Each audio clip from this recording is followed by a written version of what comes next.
Well, thank you for that lovely forecast, Evan. And now we're joined by Perry Pokrant from Feed Our Rural Kids. I apologize for that mistake. He is the president of the organization. And for those who don't know, can you explain what is FORK? Sure. Feed Our Rural Kids is an organization whose mission is to provide nutritional support to children from food insecure families across Vilas and Oneida County. Awesome. And then I know that there is a mini kind of food pantry in the Eagle River Children's Museum. What other kind of programs do you guys provide? Right, the Fork Pantry program there's 12 actually food pantries across the Northland Pines, Three Lakes, and Phelps school districts, both in the school buildings, the Children's Museum, as you mentioned, community buildings that allow. We run 3 other food programs, or I call them free food programs. One is partnership with the pantries in our area to drive more families, younger people.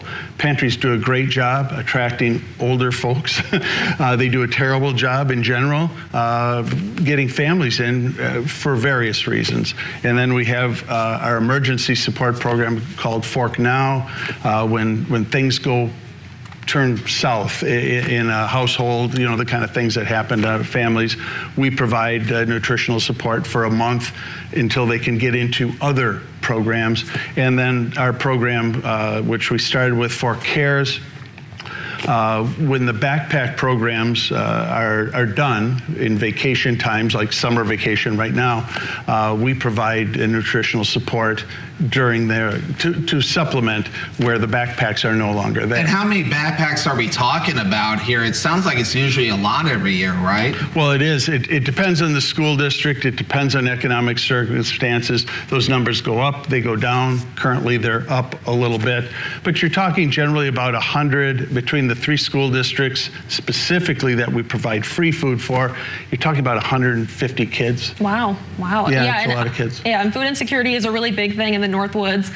And could you go into maybe why is it important to have this sort of support system?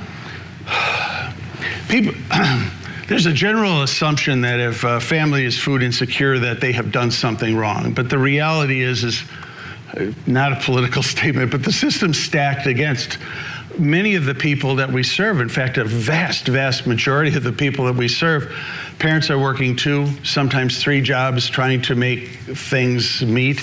And sometimes it's not even economic in terms of they're not making enough money. They're making, we'll call it a lot of money, but things have gotten upside down on them. And from that standpoint, it can happen to anybody.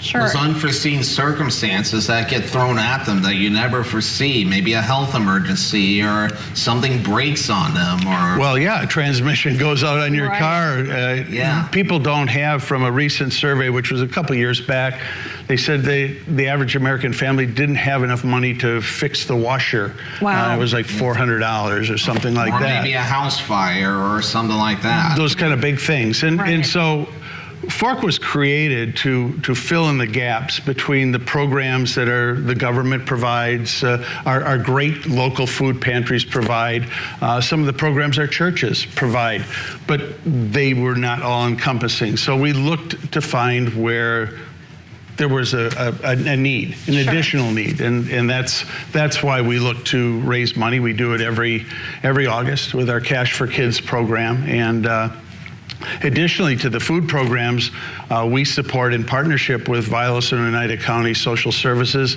our Family Food Helpline.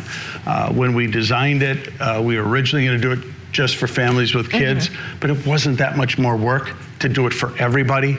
And so we provide this hotline. If a person calls in, they give them their circumstances, they're dealing with a professional, and that individual then can tell them, okay, you qualify for this, let's see if you qualify for that, and can really take their hand and guide them through a fragmented system, as it were. And you just mentioned the Cash for Kids fundraiser. Can you tell us a little bit about that?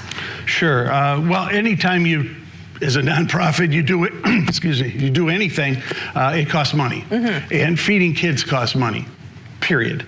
And as I said, there's more and more kids, and food costs go up. And so we partnered originally with the bank, or the financial institutions, the credit union and the banks in Eagle River, to make it so that people could more easily just drop off a donation versus having to mail it in or go online and make a donation. We added this year Forward Bank in St. Germain and Three Lakes, and we look to continue to expand where people can drop off those donations. All that money stays local. And so that makes it different than so many other charities. And so we're looking to serve the families that live here and help them get through some of the situations that you mentioned, Devin. Yeah, so if people want to be able to support Fork, is there a way for people to support Fork? Sure. If you're listening this morning, you can go online at Feed Our Rural Kids. It's that simple, feedourruralkids.org, and we have lots of donate buttons on our website, or they can mail to the address that they find there, or they can stop off at any of those financial institutions and simply just drop off a donation. Sure. Are there like volunteer opportunities too whenever you guys have an event? Well, sure. If you go to our website, feedourruralkids.org, there's a Get Involved button. And there's two ways to get involved. One is what we're talking about, the cash, and the other is the time.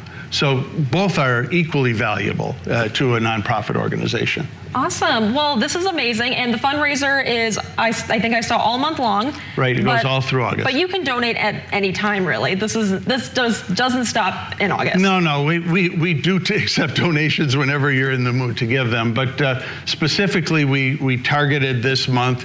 School's about to start. Budget demands are they're on the horizon, and we have a lot of summer and visitors here, and a lot of those people have a connection to our area and want to help. And so if you're out there, please help. Awesome. Well, thank you for joining us today. Thank you, Lily. We're so happy to have you. All right.